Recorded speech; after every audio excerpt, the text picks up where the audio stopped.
Welcome back to my YouTube channel. My name is Ebony Janice. I go by Ebony Janice, which means that you should call me Ebony Janice. And this is Mbongi and Alternative Imagination today, on the eve of the 4th of July.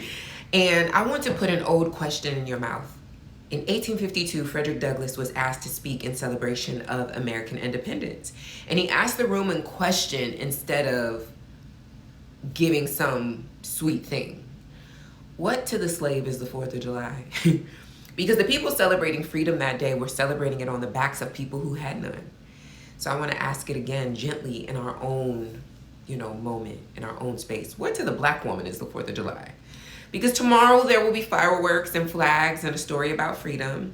And we have a complicated relationship with that story because the freedom being celebrated was not written with us in mind.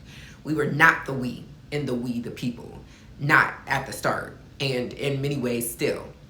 Now, this is not a sermon about being bitter at a cookout. Eat the ribs, be with your people. But the Mbongi work, the alternative imagination work, is to refuse to swallow a story whole just because everybody is celebrating it. To ask the Douglass question, whose freedom is this? And then to do the thing our people have always done, build our own. Because here's what I think Frederick Douglass understood.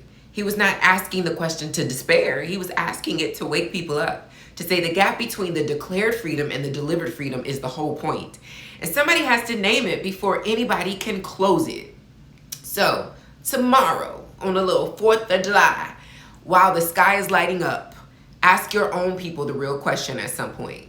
Not just are we free on paper, are we free in our actual lives? Let's start there. And what are we going to build in the gap that this country was never going to hand us?